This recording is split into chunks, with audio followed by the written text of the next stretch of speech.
반갑습니다. 구독자 여러분, 그리고 영상을 처음 시청하시는 여러분, 패션과 문화 컨텐츠를 제작하고 있는 BPR입니다.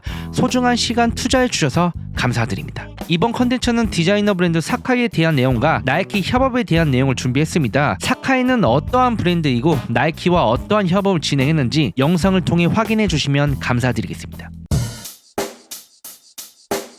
Check the mic and make sure it sound right, boys.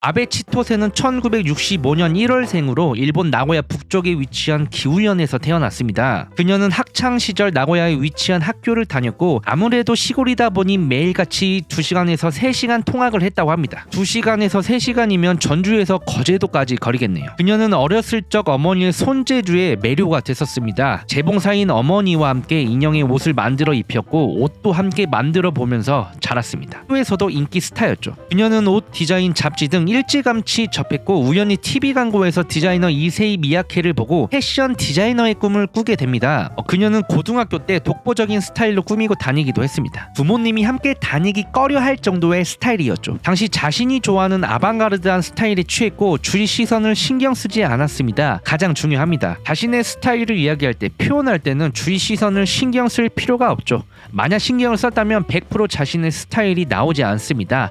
무엇인가 찝찝하죠. 정말 눈을 감고 그 스타일을 생각하면서 한 발자국 한 발자국 나아가야 합니다. 나아갈 때 발자국이 선명하게 보여야 합니다. 패션 디자이너 분들의 제품들을 보면 우리가 이해하지 못한 옷들도 많고 평상시 착용이 어려운 제품들도 많습니다. 자신의 스타일, 즉 아이덴티티가 가득한 것이죠. 아베 치토세는 아방가르드한 스타일로 나고야 패션 대학교에 입학하게 됩니다. 패션 디자이너가 되겠다는 꿈을 가진 것이죠. 그녀는 대학교 졸업 후 일본 대형 의류회사 월드 컴퍼니에 입사해 패션에 본격적으로 발을 담기 시작합니다. 그 회사에서 여러 가지 일을 배우면서 많은 것들을 알게 되고 익히며 전반적인 시스템을 경험하게 됩니다. 하지만 그녀는 개성이 없는 브랜드에서 계속 일을 하는 것이 지루했고 뭔가 독창적이고 아방가르드한 느낌을 원했습니다. 23세의 아직 젊은 나이로 1년 만에 회사에 나온 것이죠. 그녀는 디자이너 브랜드 꼼데가르송에 입사하고 싶었습니다. 꼼데가르송은 전 세계적으로 인정을 받은 브랜드로 아방가르드한 스타일을 추구하고 있습니다. 아마 제가 알기론 일본에서 첫 해외로 나간 브랜드로 알고 있습니다. 디렉터 레이 가와쿠버는 치토세의 능력과 잠재력을 알아보고 채용을 했고 서브라인 주냐 와타나베 꼼데가르송에서 일할 것을 제안했다고 합니다. 물론 현재 수석 디자이너 주냐 와타나베와 함께 일을 했죠. 대단합니다. 그녀의 집념과 자신의 가치관으로 꼼데가르송까지 오게 됩니다. 꼼데가르송에서 물론 8년 동안 일을 했고 당시 동료였던 아베 주니치를 만나 1997년 결혼을 하게 됩니다. 이듬해 바로 딸을 출산하면서 꼼데가르송을 떠나게 되죠. 패션을 잠시 내려놓고 육아에만 집중을 했습니다. 하지만 그녀의 열정은 쉽사리 꺼지지 않았죠. 브랜드를 준비하고 있었습니다. 수작업으로 니트 아이템을 위주로 소규모 브랜드를 만들 예정이었고 남편의 든든한 지원과 동료로 육아를 몰두하면서 브랜드를 조금씩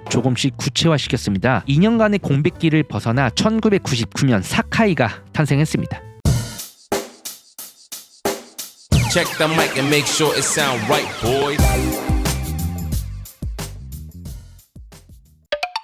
사카이는 치토세가 결혼하기 전 가졌던 성으로 원래 사카이였지만 개인적인 삶과 정체성을 분리하자는 뜻으로 K를 C로 바꿔 사카이를 만들었습니다. 브랜드 이름을 아베가 아닌 사카이로 진행한 이유는 나의 자신을 내세우기 싫다는 게 이유였습니다. 개인적인 생각은 기존의 나의 정체성을 앞세우기보다 새로운 정체성을 만들어 진행하는 것이 훨씬 더 새롭고 신선한 크리에이티브적인 느낌을 많이 주고 자유롭게 브랜드를 전개할 수 있었던 이유였지 않나 생각합니다. 그녀는 집에서 첫 번째 컬렉션 니트웨어를 출시했습니다. 애기와 함께 고객 응대, 사업 운영 등 모든 것을 집에서 시작했다고 합니다. 무조건 100% 다 갖춰진 상태에서 시작할 수는 없습니다. 무엇인가 부족할 수 있는 환경이어도 여력이 된다면 장소 불문하고 노력을 해야 합니다. 발전을 해야 하는 것이죠. 물론 많이 힘들 수 있는 부분도 있겠지만 계속 버티다 보면 시작은 미약하지만 끝은 창대할 것이라 생각합니다. 아베 치토세는 2003년 도쿄의 다이카니야마 부근에 조그마한 스튜디오를 열어 본격적으로 사카이를 전개하기 시작했고 입소문이 퍼지자 1세대 레이가와 쿠버, 요지야마 모토, 이세이 미야케 등 유명 디자이너를 이을 2세대 패션 디자이너로 주목받기 시작합니다. 그녀는 레이가와 쿠버와 주냐 와타나베에게 경의를 표시했고 두 사람은 영원한 스승이다라고 이야기를 했습니다. 드디어 2009년 사카이의 10주년 10주년을 맞이했고 글로벌 확장 준비를 하고 있었습니다. 일본을 넘어 사카이를 전 세계적으로 알릴 거대한 프로젝트를 실행한 것이죠. 사카이는 2010년 파리에서 공식적인 데뷔를 진행했습니다. 그녀는 뉴욕이 아닌 무조건 파리에서 데뷔를 해야 한다 했습니다. 그 이유는 꼼데가르송에서 그간 쌓아온 인맥으로 여기저기 데뷔한다는 소식은 퍼져나가기 시작했고 파리에서 그녀를 봤던 사람들에게 사카이의 존재를 알리고 싶었다는 게 그 이유였습니다. 제대로 보여줘야겠다는 생각이 깊숙하게 자리를 잡은 것 같네요. 그녀의 열정이 여기까지 느껴지는 것 같습니다. 그녀는 단 몇 시즌 만에 패션계 루키가 됐고 실험적이고 도전적인 브랜드로 각인시켰습니다. 발렌시아가와 알렉산더 왕의 후계자라는 소문이 돌았죠. 그렇습니다. 사카이는 이질적인 소재와 패턴을 섞기도 하며 예상치 못한 원단을 사용해 실험적인 디자인을 선보이기도 했습니다. 이해하기 힘든 디자인들도 많았고 평상복으로 소화하기 힘든 제품들도 가득했죠. 서두에 이야기드린 그녀의 도전적인 행보들로 사카이는 더욱더 성장했습니다. 개인적인 생각으로 예술이 질리지 않는 이유가 패션이든 음악이든 다른 예술이든 세상에 없는 것, 새로운 것을 계속 만들기 때문이지 않을까 생각합니다. 예술은 단순히 예술이 아닙니다. 세상에 없는 것을 계속 만들어내는 것이 예술이죠. 자신이 무엇인가를 만들어내는 위치라면 연구할 필요가 있습니다. 고민할 필요가 있고 밤새울 필요가 있습니다. 디자이너라는 타이틀을 가지고 있으면 적어도 세상에 없는 것을 보여줘야 하며 디자이너라는 직업은 디자인을 연구하고 개발하는 사람을 디자이너로 부르는 만큼 뜻에 맞게 본질에 맞게 행보를 보여줘야 한다고 생각합니다. 물론 디자이너들마다 차이는 크겠지만 대중적인 브랜드를 만든 사람이더라도 본질을 생각해야 합니다. 디자이너들은 대부분 영화나 미술, 음악 등 다양한 곳에서 영감을 받아 컬렉션을 전개하는데 아베치토세는 일상생활에서 딸과 함께할 때 영감을 받는다고 합니다. 특별한 영감인 것 같네요. 사카이는 다양하고 글로벌한 브랜드와 협업을 진행했습니다. 2015년 나이키 LAB와